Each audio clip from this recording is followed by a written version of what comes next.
entonces se situaban en las alturas. Hola, buenas tardes. Soy Carles Carrasco de la Escuela IPSI. Doctor Niño, usted ha hablado de que hay una Europa de varias velocidades. ¿No cree que ha habido una precipitación al implantar una moneda única sin una unión fiscal y económica fuerte? Gracias. A ver, claro, esto en su momento se planteó, es decir, ¿cómo demonios se nos ocurre poner en marcha una moneda única si tenemos, como usted ha apuntado, sistemas fiscales distintos, no hay una unión bancaria, etcétera, etcétera? Estados Unidos, y ponía el ejemplo de Estados Unidos, que Estados Unidos para llegar a un dólar único tuvieron que pasar por una guerra civil.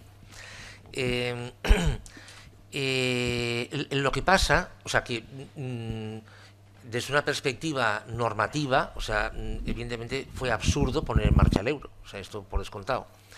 El gran problema es que si no se hacía como se hizo, no se hubiera hecho.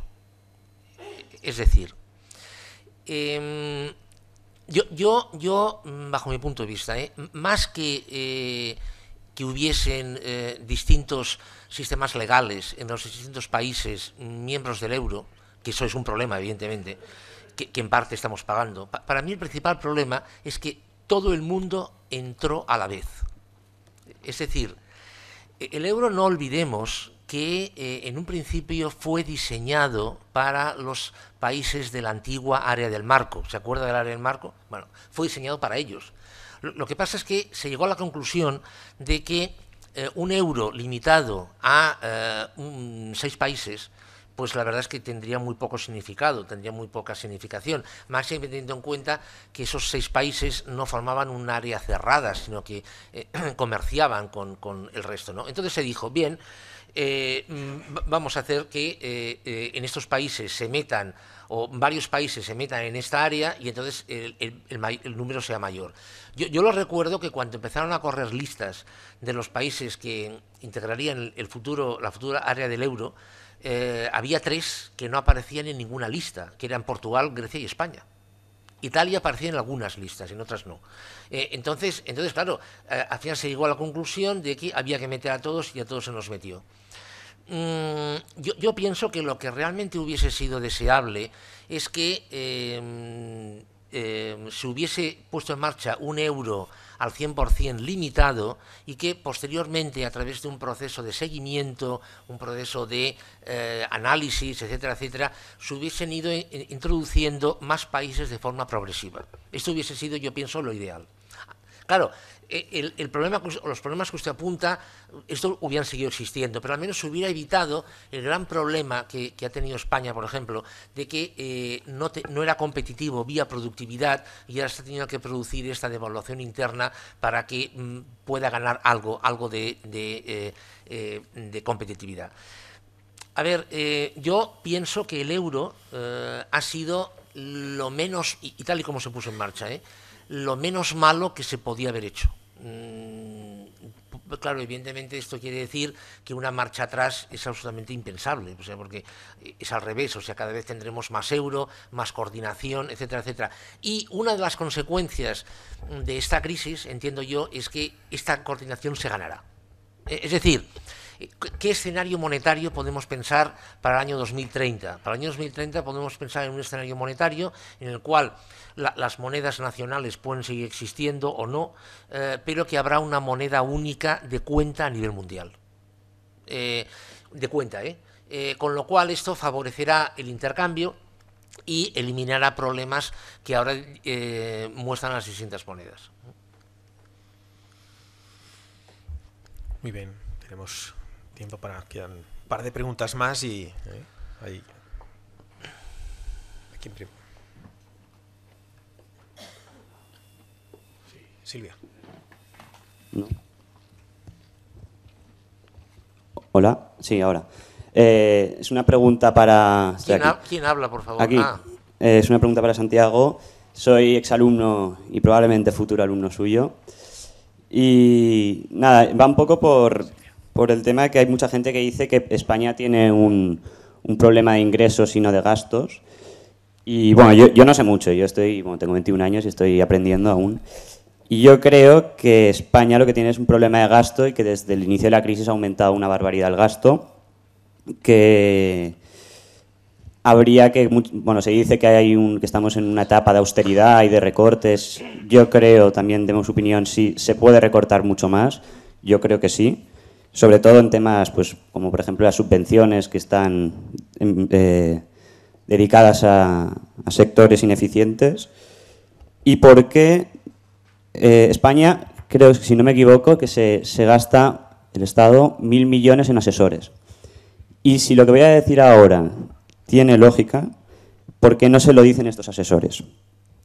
¿Por qué no se bajan impuestos en vía para reducir el gasto? ¿Por qué no se bajan impuestos para incentivar el consumo y el ahorro? ¿Por qué no se bajan impuestos también a la hora de emprender y abrir empresas? Que la burocracia y todo el trámite es larguísimo.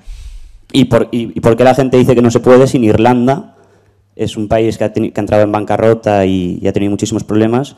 Hay impuestos pues bajos para las empresas, donde muchas empresas están comprando ahí otras empresas para desviar y para no pagar impuestos. A ver, muchas de estas cosas, Lucas, las dejamos para clase, ¿eh? Porque es que aquí hay tela marinera. A ver, el concepto de mucho gasto o poco gasto es relativo.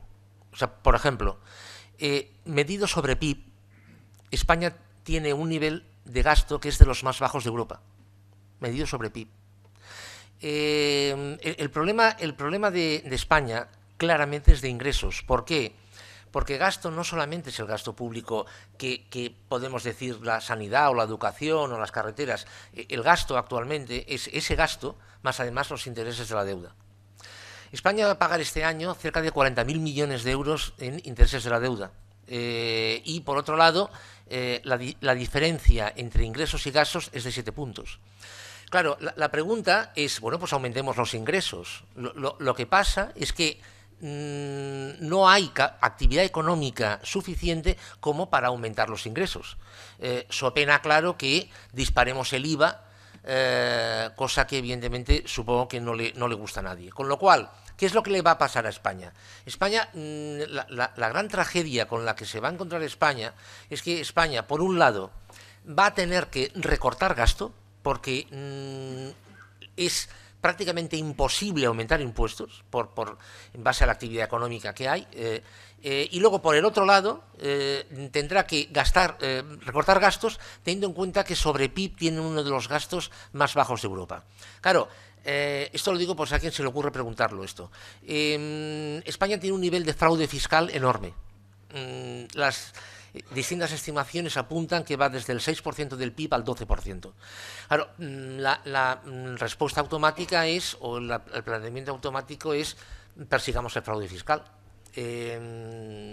Y esto, al menos reduzcamos el nivel de fraude fiscal a la media europea, que aproximadamente está entre el 3 y el 3,5% del PIB. Al menos ganaremos 3 puntitos, 30.000 milloncejos de euros para poder bajar el déficit. No, hagamos esto al menos. Claro, el problema es que mucho fraude que hay en España es necesario debido a que es la única forma en que muchas empresas pueden vivir, pueden sobrevivir.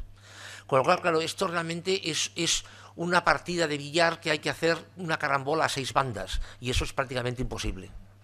Esto pone de manifiesto las limitaciones de España, pone de manifiesto en fin, muchas cosas, ¿no? El tema que tú apuntabas de la burocracia, a ver, la burocracia, si se quiere acabar con ella, se acaba en una tarde, literalmente, en una tarde. ¿Estamos dispuestos a que aumente el desempleo en 1 millón de personas más?